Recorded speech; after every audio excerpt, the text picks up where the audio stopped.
This is Bean to Barstool, a podcast that looks at the intersections of craft chocolate, craft beer, and other artisan drinks. My name is David Nilsson.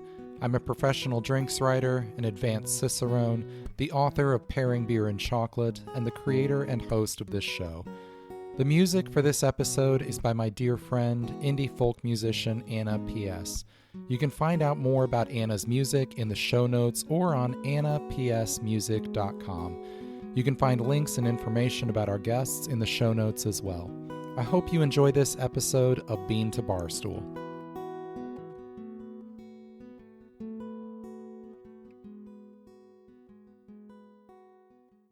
Hey everyone, welcome back to our Media Relations for Craft Chocolate Makers series. I've been a full-time food and beverage journalist for about a decade now, and my wife and business partner, Melinda Guerra, has been a freelance PR professional, helping brands tell their stories and connect with the media for even longer than that. And in this series, we're sharing what we've learned over our careers to hopefully help craft chocolate companies of any size identify their stories, communicate them to media members and outlets, gain new customers, and keep the ones you have curious. In part one of this series, we talked about why media relations is so important no matter the size of your chocolate business and why you need to have a strategy for this. It doesn't matter if you are your only employee or have 100 employees, this is relevant and accessible to your company. In part two, we talked about making a story list, identifying stories, understanding what constitutes a story, different ideas for stories about your business. Hopefully you've started making that list. This can actually be a really fun thing to do because you get to identify all the things that make your business interesting and unique. Both of those episodes are available to listen to now, and both are now on the Bean to Barstool site in blog form as well. In this episode, we're going to talk about building a media list. We'll look at understanding different types of media, making a list of media you might want to reach out to, the information you need, how to find contact info, how to initiate communication, etc. We're going to hear a lot in this episode from Melinda and her expertise and experience from working in PR for many years. Heads up at the outset here, there is a lot of information in this episode. I would encourage you to take notes, but also I'll be summarizing a lot of the major points toward the end, and this will be posted as most likely a few blog posts containing all this information, so don't be overwhelmed. The goal of this entire series is not to give you a ton of extra work, but to make something you probably have wanted to do more approachable and digestible. You might not be able to tackle everything right away, but just getting started is important because anything you start doing with media relations is something you weren't doing before. How to build a media list and find and make contacts can vary based on the type of media in question. There are a lot of different kinds of media. Media outlets can be local, national, or international. They can be primarily shared in print, online, or via video or audio. And they can be a formally recognized news source or something more grassroots. A few are craft chocolate specific, but for most, they won't be. They might be food or beverage focused or even unrelated to those at all. I want to bring Melinda on now to start our conversation. A lot of what she's going to talk about throughout this episode is more focused on local and legacy media, but I will be talking about adapting some of that to other types of media as well. At the outset, I asked her to introduce us to the types of media that she is working with and how she kind of breaks those down into general categories. I'm looking into a couple of different areas. I'm going to start by looking at specific legacy media that covers their area. So when we're talking about legacy media, we're looking at things like major TV stations, radio, print newspapers. So I'm looking at those big things, but then also at community publications or online media that's specific to towns and neighborhoods where people live and also where they have their business. So in Chicago, where I'm generally doing this at, I'm going to look at our TV news media, ABC, CBS, NBC, WGN, and then also at our print newspapers, but I'm also taking a look at the news media that's going to cover the specific neighborhood of Chicago that a person's from or the suburb that they live in. So, what type of media would we be finding in those neighborhoods or suburbs that would differ from some of those legacy examples that you gave? So sometimes this is going to be your smaller town papers. There are going to be some communities that have their local newsletters that they kind of type up as blogs and email out to people. Sometimes they're going to be online communities. A lot of cities nationally have the surrounding suburbs are on things like patch newspapers that have community editors that are giving things for online publications that are specific to a given neighborhood of a city or a given suburb of that. Sometimes there are alt weeklies. So I like to note here, and David, I know that you've talked about this already, that no media is too large to consider. Major outlets will often cover stories by small businesses, and there is no size requirement in order for your story to be worthy of news. It's not a matter of how big is this company. What the news cares about when they're making that decision is how compelling is this story. And so I think particularly when you're working with people and companies who are getting used to sharing their story with the media, that can be a hurdle of making people really understand that there isn't like a size cap. There isn't media that you're too small for. If your story is compelling, they're going to be delighted that they found you, regardless of how small your business is.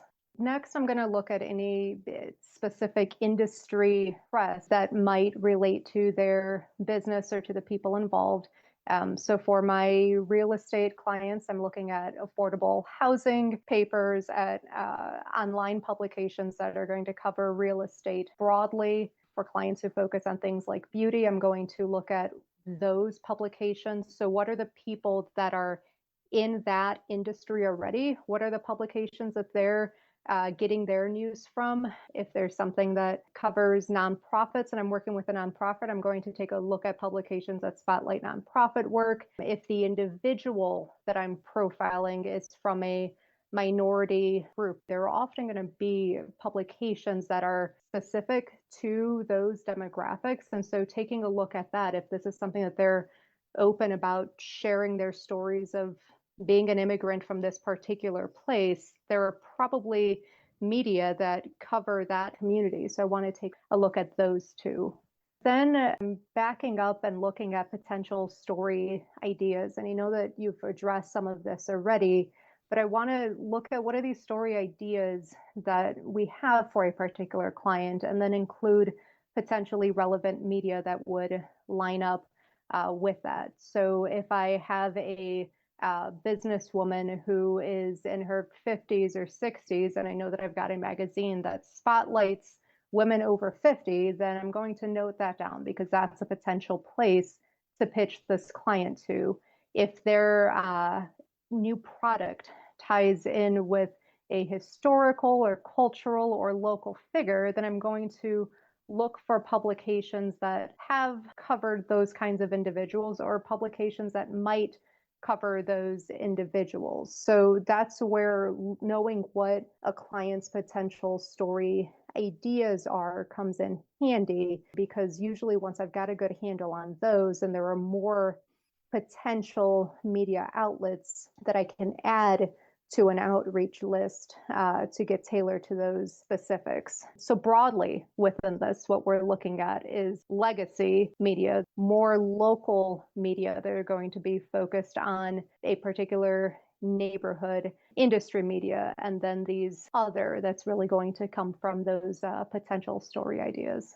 You most likely won't have too much trouble identifying legacy and local media examples for your area, but the industry specific And that broad other category of media can be a bit trickier for a niche market like craft chocolate.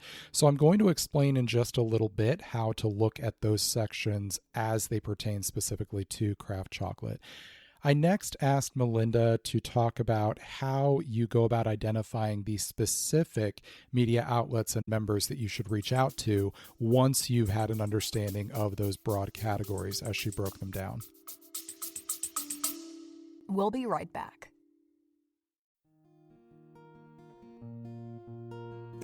Think you can't select hops? Think again. Hi, I'm Eric Sanderud, president of Sanderud Hop Consulting. Every year I host remote selection for commercial brewers in America. Crazy fresh cuts of hand-picked lots from incredible farms shipped direct to you for free. Rub 'em, sniff 'em, buy 'em if you like 'em. No obligation, no cost. You can visit brewingisag.com/hop selection to learn more. That's brewingisag.com/hop selection.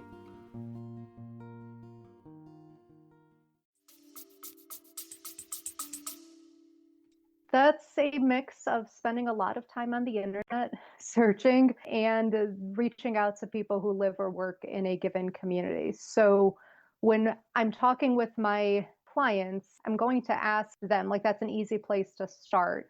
What's the news in your neighborhood or communities? What are those news sources? And that's where I found out about a lot of these, community blogs. Sometimes the town will have a chamber of commerce that will list the local media for a given place and have contact information. But a lot of times it boils down to me spending a lot of time on the internet doing searches. So any searches that I'm doing for something like that, I'm also going to duplicate that on social media sites, because somebody might not have a website that they're hosting their town news on, but there might be a Facebook page, or this is a media that really runs on video content or something. So I'm getting a lot of that on Instagram, or I'm finding this on other social media. And I think that this is probably going to be more a city thing than what you're going to run into in smaller places. But some cities have already existing media lists online. So for Chicago, I've run across this where people make that available for nonprofits or for people doing like social justice organizing. Those can be out of date, but even knowing that this was last updated a year or two ago, it's a good cross-reference for me if I'm publicizing a client in a given area. These might be some news publications that I might not have had on my radar yet. So I'm still going to go through and check to make sure that my people are right and that the contact information is still correct. But it can be an easy way to fill in some of those holes. And then the other thing that I want to take a look at is the names of other businesses that are doing similar work in a given area. Sometimes this gets directed to clients with, tell me a little bit about some of your competitors, or if we aren't being as contentious in language, like what are some other companies that are doing similar kind of work? And if I know where they've been featured, then that tells me that here is a publication that already has covered this industry before or is interested in these kinds of stories. So I'm adding them to my list as well. So all these options that you've just shared, when you're kind of thinking about them abstractly in your head, they can get kind of unwieldy. You've got all these different moving parts and possibilities and options. And the way that we simplify all that is with a media list. How do we go about actually beginning a media list? What is this? Where do we start? A lot of times people get really scared of the idea of it because we're just starting with a blank page. So entry points for how to get started, you just start by making a simple list, and then we're going to go ahead and fill in all of the bigger details. So you can brainstorm as many media outlets as you can come up with, and it doesn't even matter the category yet, or if you ultimately end up pitching them, but just what are the media outlets that register for you, and then start filling in the details under each of those. So think about the TV stations that you can come up with, radio stations, newspapers, news sites, magazines, zines. Once you've gotten all of these together, as far as you can come up with off the top of your head, Each of these then probably has a national, local, and industry component. So you can brainstorm broadly, or you can try to like dive into that. But what you want to start with is just make the page less blank, right? Like make the page less empty, and what's as many as you can get onto this list. Some people really hate brainstorming. So if the idea of that is overwhelming, then a different way to start might be to look at the kinds of stories that you already like reading and start there. So as you're reading a magazine or a website or a blog, just take note of the stories that stand out to you. Write down where you're finding this information, and if there are certain reporters or editors within that, that are catching your attention. We're consuming stories all the time, and we're consuming those from somewhere. And so starting to be more intentional about paying mind to where you're consuming those stories from and just adding it to a list can be helpful for people. And then the other thing I tell people to think about is crowdsourcing. Ask your peers, family, friends, colleagues what they've read recently that stood out to them and who's telling compelling stories. People who have favorite media love to talk about that media. When I find a new media outlet or media group on Blue Sky or something like that, you can't shut me up about it for a while, right? So the people who are paying attention to this stuff really, really care. And there are probably some of these people in your network. So finding out, what are other people consuming can be really beneficial. And that's helpful because while most of us can name the legacy media that's been out there for forever, like we all probably have local ABC News networks somewhere around us, independent media is popping up all the time. And we don't know about that until we are ourselves coming across that or a friend is sharing something from them. So being intentional about asking our people those questions can really help. Okay, now that we've established this basic project of creating a media list and how to begin populating it, let's talk about the industry-specific category. The media ecosystem for craft chocolate is not terribly robust. We don't have any kind of craft chocolate news outlets. That tends to be done much more informally, word of mouth. There are a few things to look at. We've got Chocolate Professor, who publishes articles on craft chocolate. Of course, we used to have Cacao Mag, which was a beautiful print publication that unfortunately is no longer in existence. We don't currently have a dedicated print publication for craft chocolate, though in full disclosure, it's an idea that continues to come up around Bean to Barstool headquarters, so put a pin in that. Maybe we will work on that at some point. What craft chocolate does have, though, is a robust grassroots media landscape. And what I mean by grassroots is outlets or individuals that tell stories to the public outside of a traditional professional media establishment. So this is podcasts, blogs, newsletters, and social media accounts. I know we tend to roll our eyes a bit when we hear the word influencer, but that's the fault of only the worst examples of these types of creators.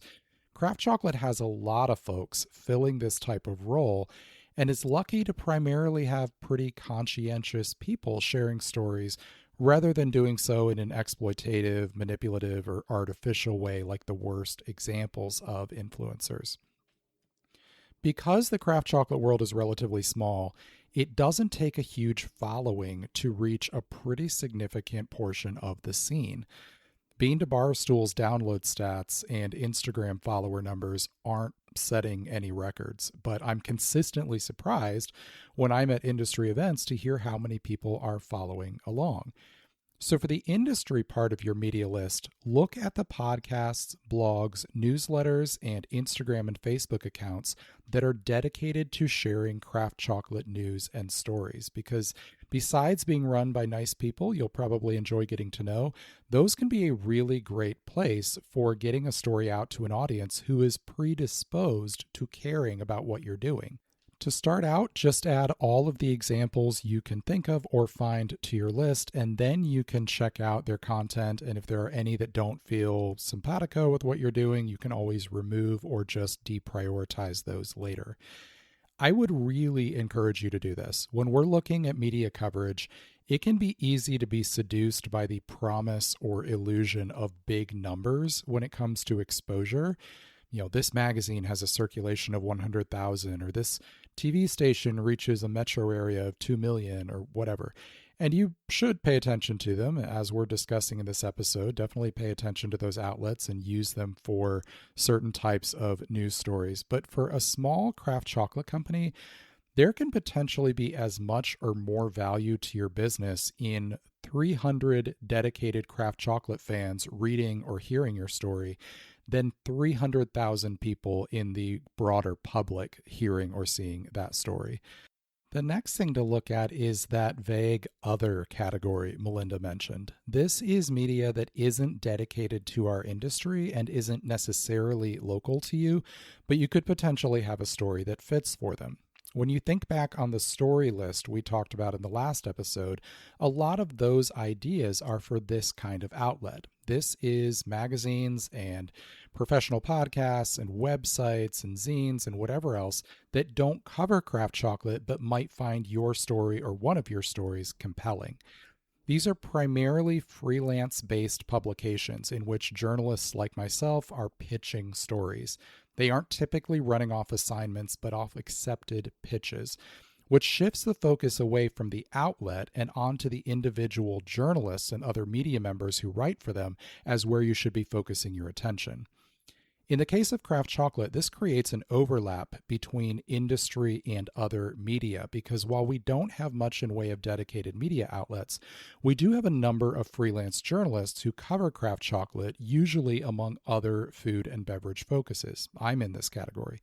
You want the interest of these freelance journalists, and then you can see where they take those stories, whether that's for current or future craft chocolate publications, or most likely other food and beverage outlets, or even further afield. Building relationships with journalists is a worthwhile use of your time because they will do the work of getting that story to a media outlet for you. So make a list of all the chocolate writers you know, everyone who has published articles or books or done reporting on craft chocolate. Add that to your media list. In food and beverage media broadly, very few of us only cover one industry. If we find one artisan food or drink interesting, we'll probably find another compelling as well once it's introduced to us. So as you're reading stories about any kind of food or beverage, if you appreciate a writer's work, add them to the list as well. All right, so once you've got this working list, and we should point out that with all of these different steps that we're talking about, even across these different episodes, this is not always necessarily linear from beginning to end. You're going to be adding things to different lists as you come up with them, even after you've already done a lot of these steps. But once you've got this working list, you've got media outlets that you want to pitch to. What is the information that you actually need to get to be able to populate the individual names that are on this list so that you're ready to actually share information with them? We'll be right back. Hey everyone, Final Gravity issue 12 is now available in the Bean to Barstool shop. This new issue of our zine, telling personal, human-centered stories from the world of beer, is full of great articles, including Miranda Moore's article about the cultural connotations in South Africa of Carling Black Label Lager, or Brett Cordelletti's profile of the Palestinian brewery Teba, among many others. We believe passionately about this project, and we'd love for you to check it out. You can order individual copies or subscribe on beantobarstool.com. We also now have taproom level subscriptions, so breweries can get a discount on ordering multiple copies of each issue, or you can support us on Patreon at patreon.com/beantobarstoolzines. You can also check out our new website for Final Gravity at finalgravityzine.com. Cheers.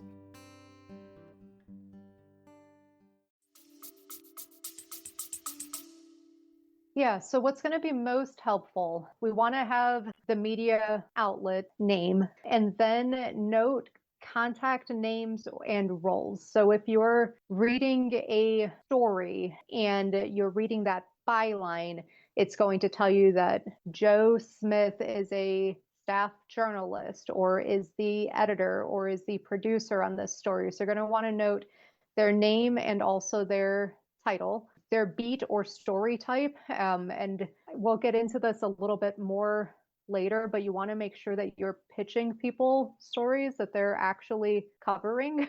So you don't want to be sending pitches to a food and beverage writer that are about your real estate building that's popping up, right? So knowing what they actually cover is going to be helpful to you, and then their email address so that you can actually contact them.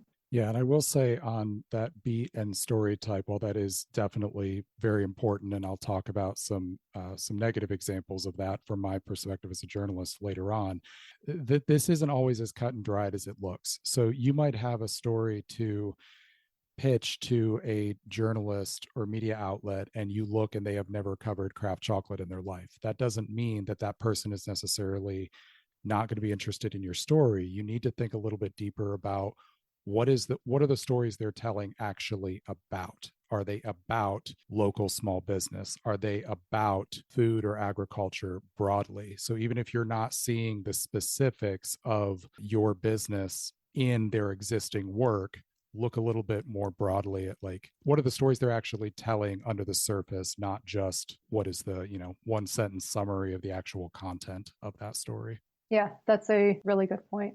And then the other thing that I want to take a look at is pitch guidelines, which this will often show up right on these same places where you're finding this information. Your pitch guidelines for a publication are going to give you not just the contact information for how you can reach the outlet or the general news tip line or this given producer, but it's also going to give you helpful tips for what they're interested in or things to avoid or lead time that they need on certain kinds of stories. And it's really important to pay attention to that. That said, you're dealing with different kinds of coverage. So some information might be more relevant than others. If you're preparing this media list the first time that you sit down and you're doing that for news stories, like you're opening up a new location for your business or there's a special event that you have coming up, then you want to pay specific attention to here's how we take event submissions, because some publications will only take those through a particular email address. They might give you timelines, like we need at least 6 weeks in order to consider including you in this. So you want to pay attention to those kinds of things. But also, if you're looking at those earned media coverage stories that we talked about, which is where the media coverage is highlighting interesting stories that you have that might not be news stories. Some of that stuff might not apply, but pitch guidelines are going to tell you something about how to send information to this publication. Some media, and I've run into this more with TV, if your attachments are too large, your photos or video or something that you're trying to include, it will just get directed to spam. And a lot of times they'll tell you this on their pitch guidelines. Also, we hate Google Drive links, so only send things through Dropbox, right? Like these are helpful things for you to know going into that, because if you're sending things through the way that they specifically said don't do this, then you're creating a barrier to them covering you. So what I try to remind people of, and this is specific to pitch guidelines, is you want to reduce the barriers to getting people to do what you want them to do, right? So here that is covering my story. And if I want for these people to cover my story, then what I want to do is make it easy for them to do that. I want to give them this information in the way that they have told me that they want to receive that. So paying attention to that stuff helps, and helps get noticed for both not doing the things that they've asked you not to do, but also here's someone who's read our pitch guidelines and cares, Mhm. right? Like I know that that's something that we've run into before. There is just this joy of somebody's actually read the thing that I've taken time to put together, and they're giving me what I've asked for, and it makes it easier to want to respond positively to that. Yeah, it can feel sometimes like those are artificial hoops that people have put in place for you to jump through. Like, they're just almost like gatekeeping in some way. But I know we can both say, as editors, that that is in place to be able to streamline information so that we can actually work with that in one place and not have to be chasing down information or risk things getting lost. As a freelance journalist who is pitching actual stories to editors, every place does it differently, and it can feel sometimes like, why can't I just do whatever? It's to your benefit to follow those pitch guidelines. They are not trying to make anything more complicated than they need to. They're trying to make their job as simple as they can, and you want to do what makes their job as simple as it can be, because that means they're actually going to notice and pay attention to what you're sending them.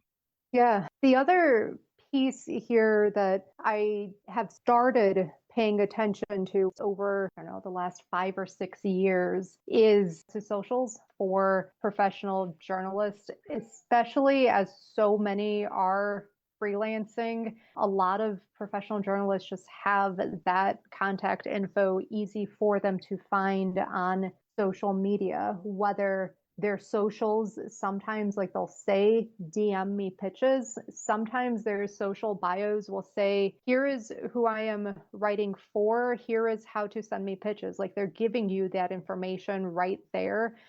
So I want to note that down as here are their socials to check for that. But the other thing that I'm actually doing is following them. I find a lot of breaking news for places, and I'm constantly sending my parents something, and they're like, how did you know about this thing that's happening in my town? And I'm like, well, because I follow 12 different journalists who are covering your town, right? Like my social media is largely news sites and journalists. And I think that that's been really helpful for me when I am trying to build relationships, because you have a chance to follow somebody to see what kinds of stories they're covering, to interact with their stuff on social media. And also, if they're changing jobs, I know what new job they're at. So, like all of that, that whole world that ABC might not post that so and so left us and now they're actually reporting for this other station. I follow that journalist on their social media. So I know, and I'm following them for any information they're giving me about how to connect with them at the new place and whether their beat has stayed the same or it's changed and all of that stuff. It's a new access to people. And, with anything, we want to be respectful about that, right? Like it's like pitch guidelines. If they're saying, like, do not DM me pitches, like a really easy way to piss them off would be to start DMing them pitches, right? Like, and you never want to be the person who has a bad reputation for that. But it has changed the way that I interact with folks that, some reporters that I now consider friends, because I'm also commenting on their photos of them like taking their kid on college visits as I'm taking my kid on college visits, right? Like all of that stuff it's building relationship, and it's an easy, low effort thing to do because we're already on social media anyway.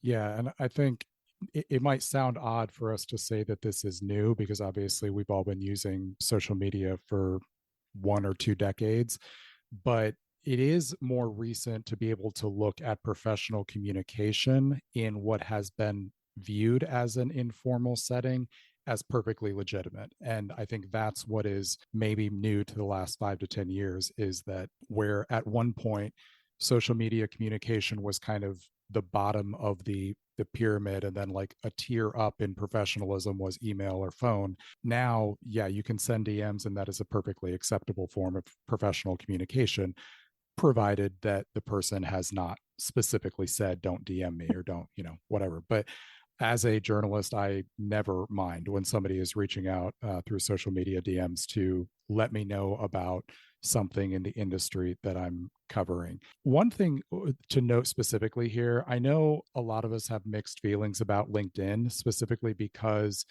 as a social media platform, it is directly devoted to promoting yourself, to kind of selling yourself professionally. And that can feel a little icky sometimes. It can feel like it's insincere, and the social part of that is just a mask to actually be able to sell. But that can actually work to your advantage a little bit once you understand how the platform works.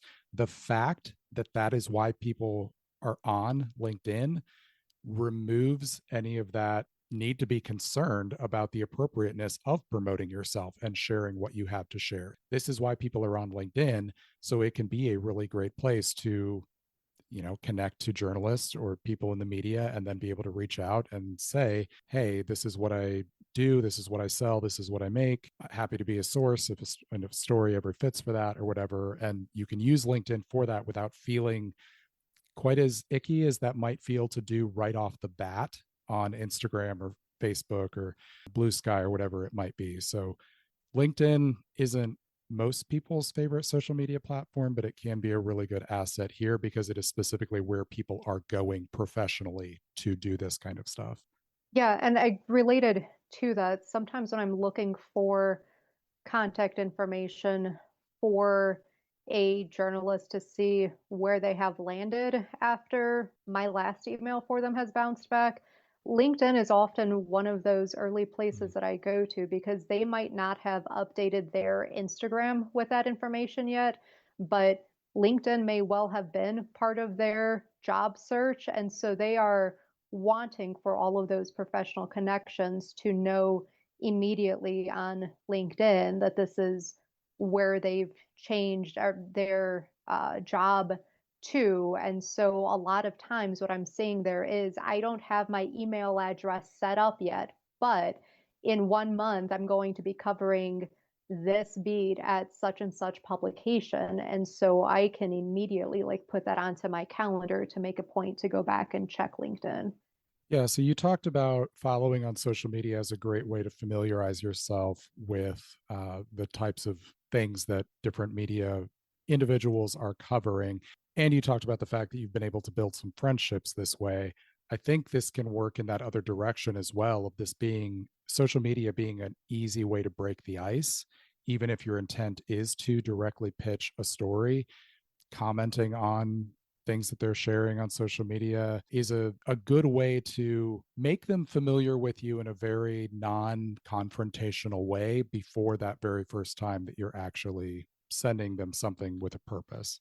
Yeah, I think that makes a lot of sense. And one thing with following them on socials is that sometimes, and it's going to be specific to the kinds of media that we're talking about, but sometimes they'll be crowdsourcing for stories and just put those on socials that, hey, does anyone know someone who was at such and such event that happened last night? We're trying to source a quote, or I'm looking for dog owners in this vicinity to talk about this new law that's coming up or whatever, and being able to jump in on those. And I've done that sometimes for my clients, but sometimes a couple of years ago, there was a Chicago publication that was looking for people who worked with like cat colonies who did the trap, neuter, release programs. And I have an aunt and uncle who like have, I don't know, 20 stray cats or whatever that they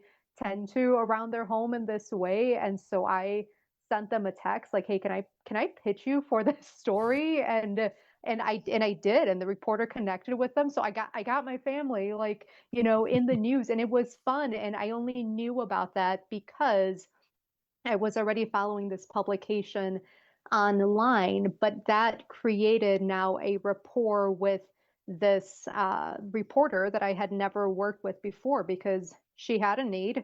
I was following her publication. I responded to her need. Now I've connected her with somebody who's actually worked out and been responsive. And so like now she knows that I can be trusted for stuff like that. So that stuff is hugely beneficial, even when it's not directly relevant to the kinds of things that you're actually pitching them.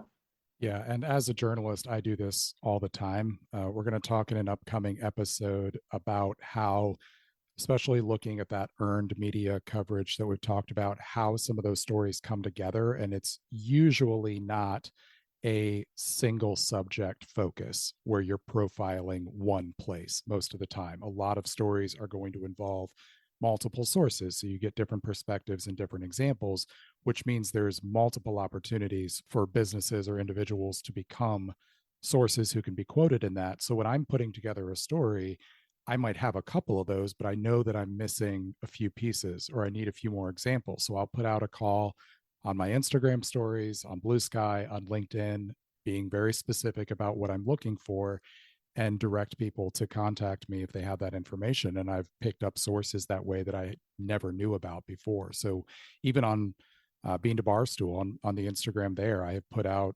calls in stories for stuff related to craft chocolate and the cacao industry. So definitely pay attention to that stuff because, like Melinda said, even if the story that they're looking at is not center line to what you're doing as a business, the most important thing about media coverage is people being aware of you and you getting your name out there. So if it's something that you could speak to, even if it is not the single message that you would choose to share, that can still be a really beneficial way and gets you in with that media outlet and that journalist as a reliable source, and they might be able to look to you for something more significant down the road. With a lot of this, I mean, you talked about social media as being one way to do this, but with a lot of these individuals that you're trying to contact, it can be hard to find the actual final piece of contact info that you need to be able to reach out to them. What are your tips and tricks for being able to track that down if it's not right on the website or right in their social media bio? So a lot of times it will be kind of hidden on the website. So it's not like a main page, here's how to contact our journalists. But a lot of times these media sites will have a contact us section hidden under more about us or something like that, right? Or a meet the team from the menu bar. And so you have to kind of go looking for it, but I'm looking for those pages because once you're there, that's where you're going to find the to reach us about breaking news, please email, and here's that email address, and here's our tip lines from the pitch guides that we talked about. A lot of times what they'll do is they'll have like photos of their journalists, then those photos will be hyperlinked because we've all gotten put onto more spam lists than we know what to do with or how that happens. So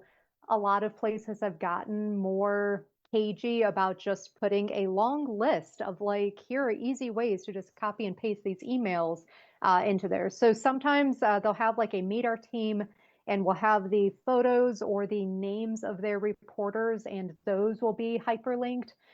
Anytime that I'm seeing a contact us link, I don't want to fill out the stupid contact us submission form on those, right? But a lot of times those links, if you hover over them, you can look for the hyperlink that would come up if you click there, and it will say, Rob Smith at WGNTV.com or something like that, right? Even though Rob Smith's name isn't on the page that I'm looking at, right? So paying attention to when I'm hovering my mouse over things that are hyperlinked, what are those email addresses that are coming up? And those same pages, like those same Meet Our Teams pages, there's going to be where I'm going to grab social media handles for those reporters and editors. A lot of times you can click through on those and they'll give bios about those same people. So I'm also, and this goes back to the sorts of things that I'm noting on the list, paying attention to those bios. And I think early on when I was doing this work, it felt like having to read the life story of a person before I get around to the recipe that's like on the page and the recipe is what I came here for. But if I know that this reporter volunteers for a humane society than if my client is partnering with some group that does funding for animals or something like that. This might not be in this person's actual beat, but they might have some leeway with what they cover. Or I can say, hey, Natalie, I know that you really love cats and I've got this story. Is this something that's up your alley? And if not, do you know who might be good for it? Because a lot of times reporters, if there is a spark of a story that they're connected with, if they can't cover it, they would love to put you in touch with a colleague of theirs who will. In physical publications, so newspapers and magazines, a lot of times this information is going to be either toward the front or toward the back. In magazines, like it used to pretty consistently be on mastheads, and there would be an entire section that was every single reporter, every single editor, here's how to contact each of these people. And all of that information was listed in that section with their contributors and all of that. If you've got a physical copy, it'll be something like that. When we're looking for a writer who has written something directly, so if we're checking that online media, those websites will sometimes either link to a bio for the writer or link to their own website, which will have their information, or sometimes stories will actually say that this was written by so and so, and to contact this writer for more about this story, here's their email address. And I love it when people do that because it makes it very easy for me to follow up with a specific writer on there. And then if I've tried contact us sections and those aren't yielding something, then that's usually when I go scouring their social medias, checking out their Blue Sky and Instagram and Facebook and LinkedIn and seeing what information, if any, they're giving about how to contact them. There have been times, I think it was NBC in Chicago, I had not needed to pitch them on something for, I don't know, 9 months, 10 months. And by the time that I went to pitch them again, every single email address I had there was bouncing back, and it was terrifying because I needed to reach them. Then realized that they had completely changed the domain for their email addresses. So I had no way of reaching them at all. I called. I use the phone very rarely on first contact with legacy media in particular, because I'm always assuming that somebody's on a deadline, right? Like you never want to be the person who is calling to check in about something, and now this person is pissed off because they had to answer the phone because it might have been breaking news, but I'm calling about something unrelated. I had to use the phone though to reach this particular publication and explain, hey, last time I emailed you guys, everyone's email address was at blah, blah, blah domain. Those are all bouncing back. And the person who answered the phone was like, let me transfer you over to the department. That person gave me, it took like 30 seconds once I got connected with them, but they gave me the new domain. They gave me the, we're now first initial dot last name at new domain. And then that gives me enough to go and move forward. I'm a millennial and I hate talking on the phone if I can avoid it. Right. But also I don't want to be pain in going to like ask somebody to give me this information over the phone because I know that I'm interrupting something that they're doing on that side. Okay, so everything we've been doing up to this point has been gathering information. So we've been making lists, we've been brainstorming, we've been searching for contact information and all that stuff. Then it comes time to actually begin making contact. Now, we're going to talk in the upcoming episodes in more detail about how to handle communication with the media. We'll talk more about ongoing communication and looking at some of that earned media coverage and like how to communicate that big list of story ideas that we came up with to the right people. And we're going to talk about press releases. But let's talk specifically about news stories and how to handle outreach on those. So once you have the information you need for local news outlets, legacy media outlets for things that have a timeline to them, have a call to action of some sort. How do you actually make that connection and begin that outreach? So this is going to go back to the last thing I was saying, which is assuming that people are busy. We want to keep our communication with people brief. I had a boss who said that, you're assuming people will read your subject line and like the first one or two lines, and then like the next two things that are in bold, and that's about it. It has definitely impacted how I interact with this kind of media specifically about news stories. So I'm assuming that the producer or editor or journalist or whomever is busy. So I want to get in and get out. I want to grab their interest, give them a quick pitch, and whatever that call to action is, and then say thanks and bye.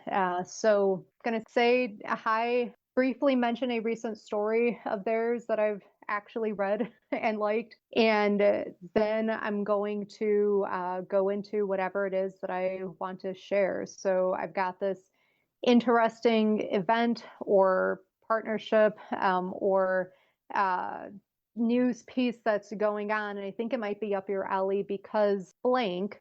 And then I'm going to offer some kind of a call to, less a call to action and more of like, what do I think that you might be interested in doing with this information? So would love to connect you with our founder who can come into the studio or do an interview. Would love to get you tickets and set something up for you and do a private tour if that fits into your schedule. Would love to share more about this. I want to show them like not just here is the thing I think you might be interested in, but here is how I think you might be interested in it.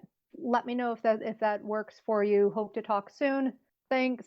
And then I'm giving them my name, my title, which for some clients I am their communications person or their PR externally, just depending on what that is.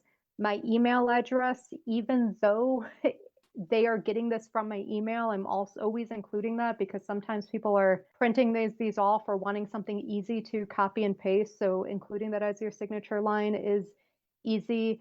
And then I'm also always giving them my phone number. And again, I'm a millennial who doesn't love to talk on the phone.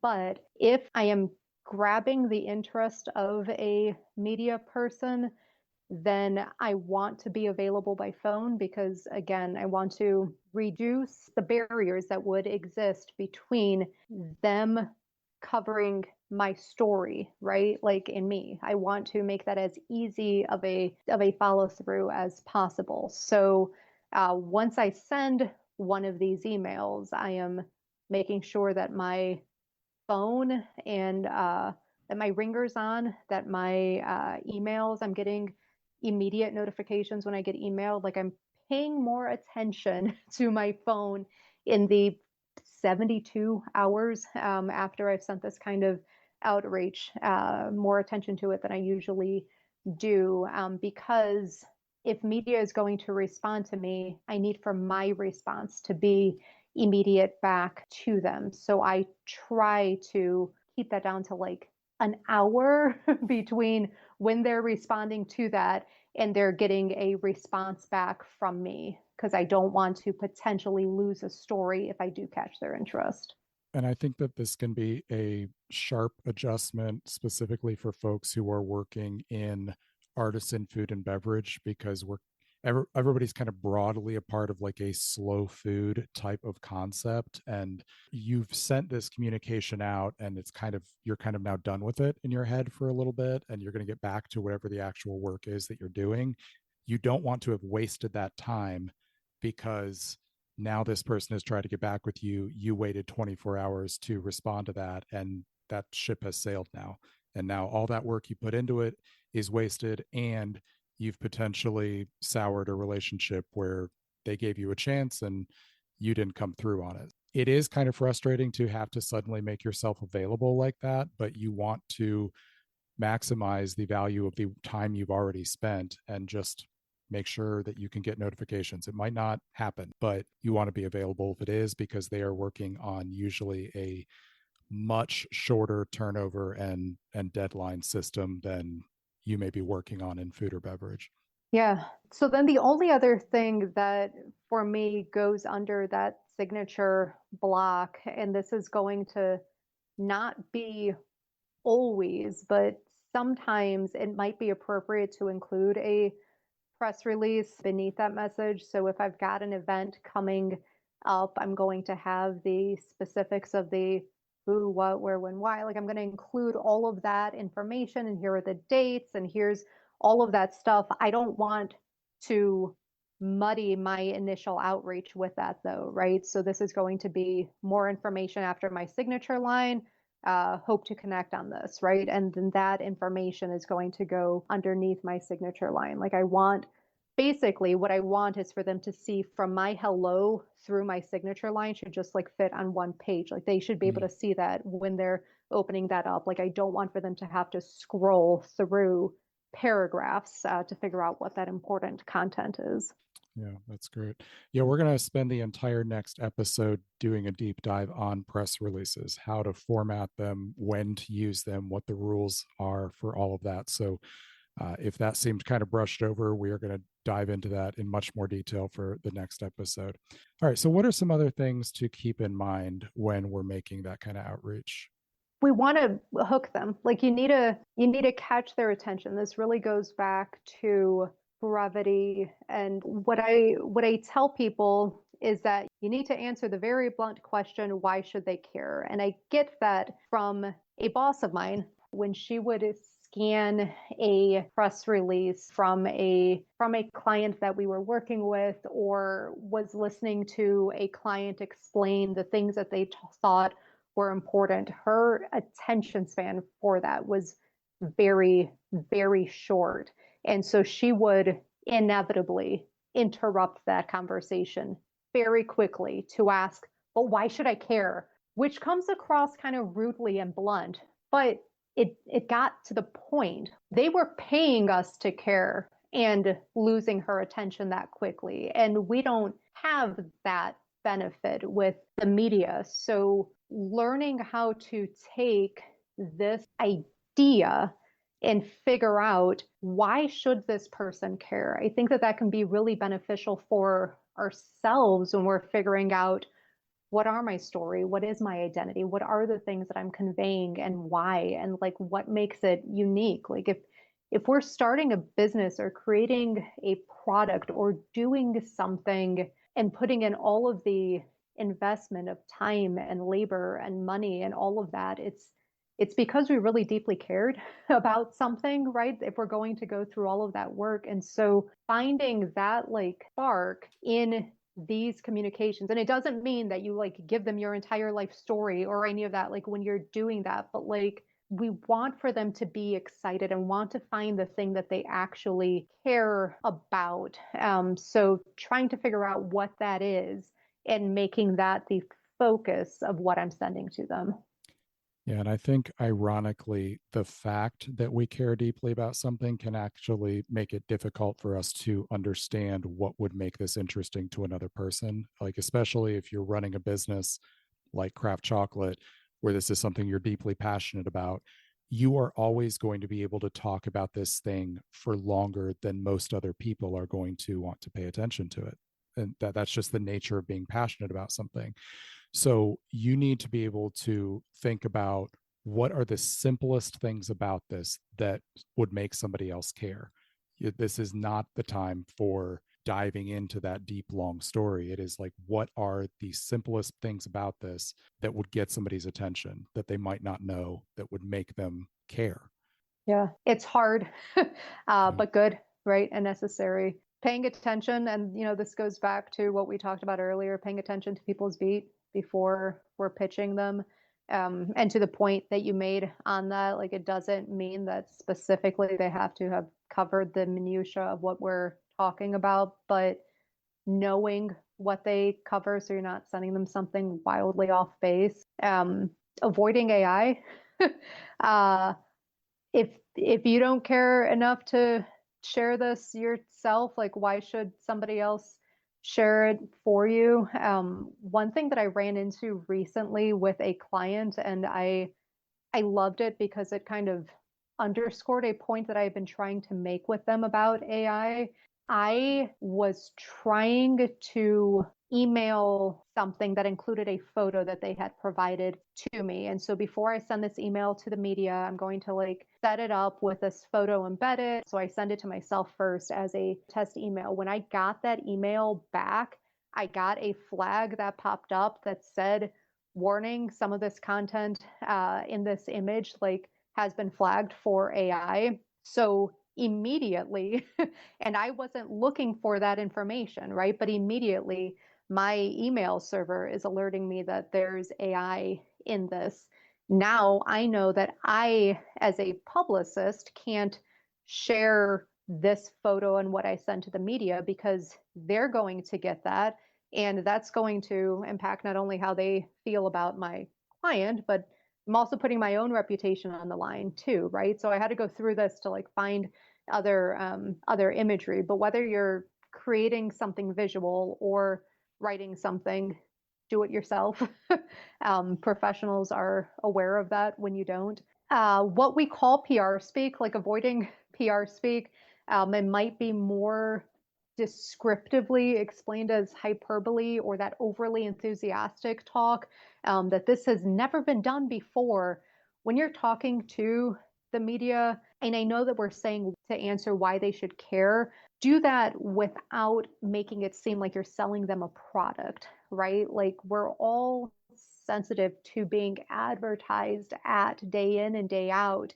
You are trying to sell them a thing, but instead of just trying to sell them a product, you're trying to sell them this idea and this story. And what you're trying to sell them as a story is going to be something that they can buy into as an idea and care about. So just avoid saying we make the world's best chocolate, we have all the best fans, like any of that stuff just kind of gets put into the BS filter because we know that this is just marketing speak. Like what you want to actually get at is the heart and like the actual story there that you're trying to connect with them on. So don't put in that filler language that makes it seem more exciting because much more often that's just kind of making them tune out.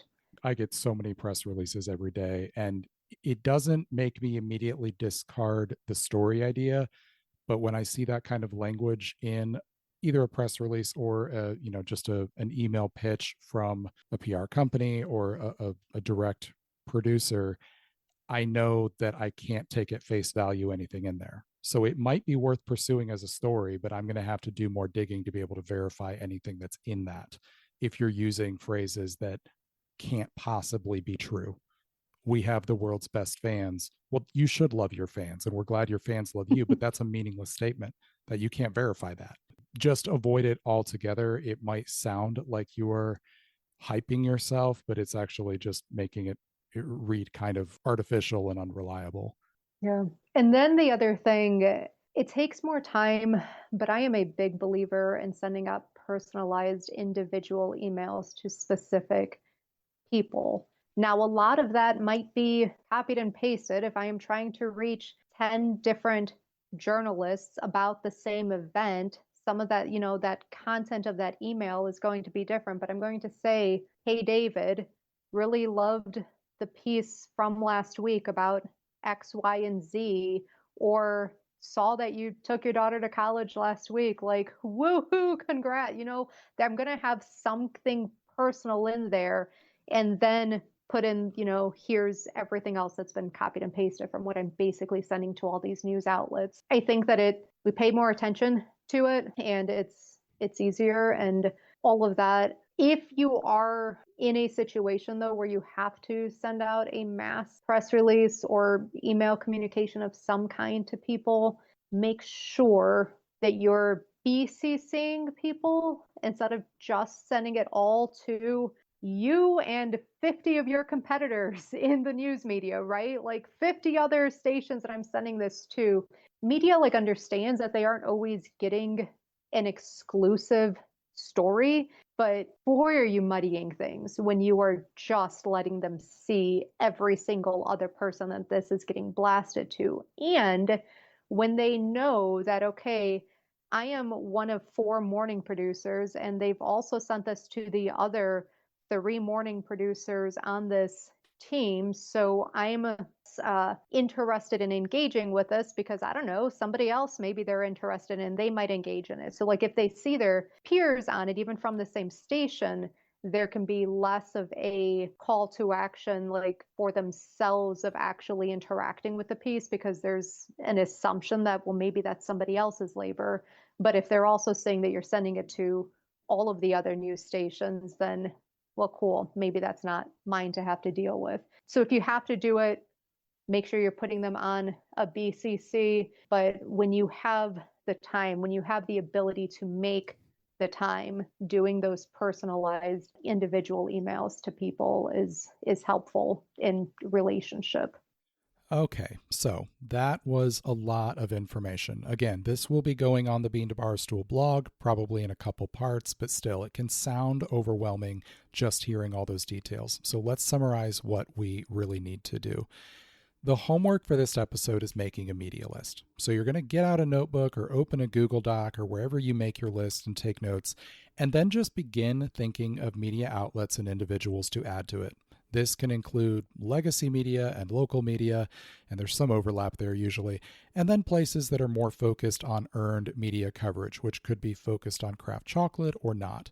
That means craft chocolate journalists, craft chocolate bloggers, podcasters, social media influencers, and other informal media, food and beverage journalists and non-chocolate specific food and beverage publications, and then anything else that you come across you think might be worthwhile. Remember, anything you add to this list is something that wasn't there before, so don't worry about completionism. A lot of times with media stuff like this, finishing can be the enemy of beginning because you're thinking about the entirety of the project instead of just writing down the first name and then the next one as you think of them. Just get started. Once you have a working list, which you'll keep adding to, you can start filling in information, the name of the outlet, the name and role of the individual, what beat they cover, and their email address and or social media handle. Then you'll want to make note of any specific instructions, such as a dedicated email address for event announcements for your local news, or a journalist request that you do or don't DM them pitches, or advanced deadlines for time-sensitive news, etc. Finally, you're going to make contact. With more news-focused outlets and individuals, this typically needs to be a bit more formal because they are busy and working on tight deadlines. Follow Melinda's instructions for doing that. With freelance journalists like myself, it can be a little more informal. Tell them you like their work, let them know if you liked a specific story or project, and then a little bit about yourself. In 2 episodes from now, I'm going to talk about ongoing relationships with media members, especially freelancers like myself, and how you can share stories as they come up in a more informal way. So we'll get to that more later. For now, just get started on your media list. I invite you and even ask you to add me to your media list. Send me your news and story ideas. As we get further into this series, we'll talk more about what that can look like, but feel free to practice with me. All right, the next episode, we're going to do a deep dive on press releases. We're going to talk all about what press releases are, when and how you should use them, when you shouldn't, common pitfalls, formatting, all that stuff. If you've ever wondered how to put together a press release and send it, this is going to give you all that information. If you have any questions about anything we're talking about in this media series, whether it's something we've already covered or something we haven't, something I've told you is coming up, please send us those questions. I will make sure they get answered on air if you have specific questions. I hope this is helpful for you. Thank you all so much for listening to this episode of Bean to Barstool. I'll see you next time. Cheers.